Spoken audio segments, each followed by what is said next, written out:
கர்த்தருடைய பரிசுத்த நாமத்திற்கு ஸ்தோத்திரம். இன்றைய நாளின் தியானத்திற்கென்று தெரிந்து கொள்ளப்பட்ட வேத வசனம் சங்கீதங்களின் புத்தகம் 54ஆம் சங்கீதம் 4ஆம் வசனம். சங்கீதம் 54:4.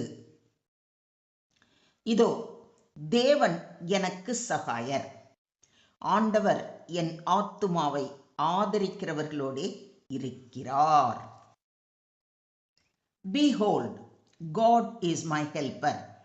The Lord is with those who uphold my life. இதோ கடவுள் எனக்கு துணைவராய் இருக்கின்றார்.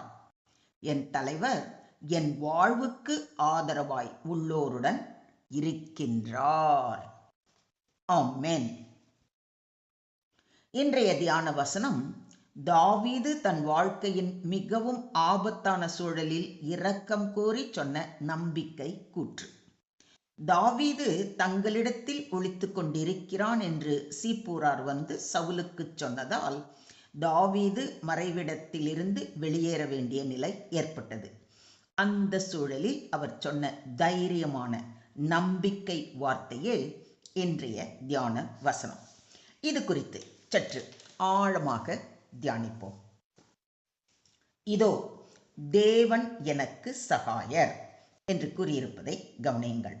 எனக்கு சகாயர் என்ற வார்த்தை மிக முக்கியம். இங்கு தாவீது சொல்வது எனக்காக, என் பக்கம், என்னை காப்பாற்றுவதற்காக தேவன் நிற்கிறார் என்று. மனிதர்கள் பிரிந்து போகலாம், ஆதரவு தருவோர் குறைந்து போகலாம், நண்பர்களே நமக்கு துரோகம் செய்யலாம், ஆனால் தேவன் என் சகாயர் என்பதுதான் நம்பிக்கையின் அடித்தளம். அந்நியர் எனக்கு விரோதமாய் எழும்புகிறார்கள், கொடியர் என் பிராணனை வாங்க தேடுகிறார்கள், தேவனை தங்களுக்கு முன்பாக நிறுத்தி நோக்கார்கள் என்று கூறும் தாவீது தேவன் எனக்கு சகாயர் என்று உறுதிப்பட கூறுகிறார். இந்த உறுதி விசுவாச அறிக்கை நமக்கு சொல்வது என்ன தெரியுமா? சூழ்நிலையை பார்த்து பயப்பட வேண்டாம், மனிதர்களின் உதவியை நம்ப வேண்டாம், தேவன் தாமே உங்கள் பக்கமாக நிற்கிறார், நீங்கள் தனியாக இல்லை என்று. என்ன அற்புதமான ஒரு வசனம் பார்த்தீங்களா? அவர் என் சத்துருக்களுக்கு தீமைக்கு தீமையை சரி கட்டுவார் என்று உறுதியுடன் கூறுவதை 5ஆம் வசனத்தில் வாசிக்கிறோம். இந்த உறுதியும் விசுவாசமும் நம்மிடத்தில் இருக்க வேண்டும். எத்தனை பிரச்சனைகள் வந்தாலும் சரி, எவ்வளோ பெரிய எதிரிகள் இருந்தாலும் சரி, நம்ம என்ன உறுதியாக நினைக்கணும் தெரியுமா? ஆண்டவர் என் சகாயர், என் கூடவே இருக்கிறார், அவர் இருக்கிற வரைக்கும் எனக்கு எதை பற்றியும் கவலை இல்லை, பயம் இல்லை. இந்த விசுவாசமும் இந்த உறுதியும் நம்மிடத்தில் இருக்க வேண்டும். ஆண்டவர் என் ஆத்துமாவை ஆதரிக்கிறவர்களோடு இருக்கிறார் என்று சொல்லியிருப்பதை கவனியுங்கள். அவர் ஆதரிப்பது மனுஷ பரிபாலனை அல்ல, ஆத்தும ஆதாரமாகும்.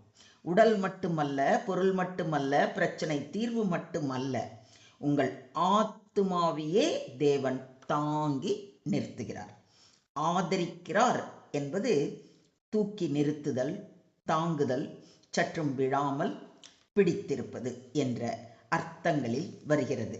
இதன் பொருள் இது வெளிப்புற உதவி மட்டும் அல்ல, உள்ளுக்குள் நமக்குள் வலிமை, துணிவு, அமைதி, தைரியம், நம்பிக்கை, தீர்மானம் ஆகிய அனைத்தையும் தேவனே அளிக்கிறார். இதை விசுவாசிக்கிறீங்களா? இங்கு ஆதரிக்கிறவர்களோடு இருக்கிறார் என்று சொல்லப்பட்டிருப்பதை கவனியுங்கள். இந்த வரி ஒரு அழகான உண்மையை சொல்கிறது. அதாவது உங்களை உண்மையாக நேசிப்பவர்கள், உங்களுக்காக ஜெபிக்கும் மக்கள், உங்கள் வாழ்க்கைக்காக நன்மையை விரும்பும் மக்கள், அவர்களோடும் தேவன் இருப்பார் என்று உறுதியளிக்கப்பட்டிருக்கிறது. உங்கள் பக்கம் நிற்பவர்கள் கூட மேம்படுவார்கள். அதாவது நீங்கள் மட்டுமல்ல, உங்களை ஆதரிப்பவர்களுக்கும் தேவன் ஆதரவாய் இருப்பார். இது தேவன் அவருடைய பிள்ளைகள் மீதான பெரும் கிருபையை வெளிப்படுத்துகிறது. தேவன் நமக்கு அடைக்கலமும் பலனும் ஆபத்து காலத்தில் அனுகூலமான துணையும் ஆனவர் என்று சங்கீதம் 46:1 வாசிக்கிறோம். நெருக்கடிகள் திடீரென்று வந்தாலும் தேவன் தொலைவில் இல்லை, உடனடியாக உதவும் தேவன். இதை தாவீது அனுபவத்தில் உணர்ந்ததினால்தான் அவர் எனக்கு சகாயர் என்று விசுவாச அறிக்கை இடுகிறார். கர்த்தர் என் பட்சத்தில் இருக்கிறார், நான் பயப்படேன். மனுஷன் எனக்கு என்ன செய்வான் என்று சங்கீதக்காரன் கூறுவதை சங்கீதம் 118:6 வாசிக்கிறோம். விரோதிகள் திட்டமிட்டாலும் கர்த்தர் என்னோடு இருப்பதால் வெற்றி உறுதி என்று விசுவாசத்தோடு கூறுகிறார். இந்த விசுவாசம், இந்த உறுதி நம்மிடத்திலும் இருக்க வேண்டும். கர்த்தர் உன்னை காக்கிறவர். கர்த்தர் உன் வலது பக்கத்திலே உனக்கு நிழலாய் இருக்கிறார் என்று சங்கீதம் 121:5 வாசிக்கிறோம். வலது பக்கம் என்பது பாதுகாப்பான இடம். தேவன் எப்பொழுதும் உங்கள் பக்கம் நின்று காக்கிறார். இது ஆதரிப்பு, தாங்குதல் ஆகியவற்றை உறுதி. மொத்தத்தில் இன்றைய தியான வசனம் மூலம் நாம் கற்றுக்கொள்ளும் பாடம், தேவன் நமக்கு சகாயர், ஆபத்தில் நெருங்கி நிற்பவர்.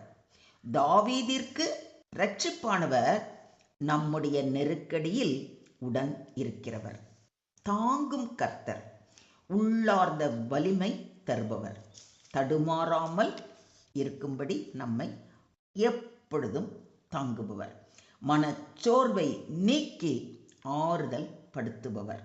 நம் பக்கம் நிற்கும் கர்த்தர் நம்முடன் இருப்பவர்களுக்கும் அருளுபவர், நமக்காக ஜெபிக்கிறவர்களுக்கு ஆதரவு அளிப்பவர், நன்மையை விரும்புவோருக்கு ஆசீர்வாதத்தை அருளுபவர்.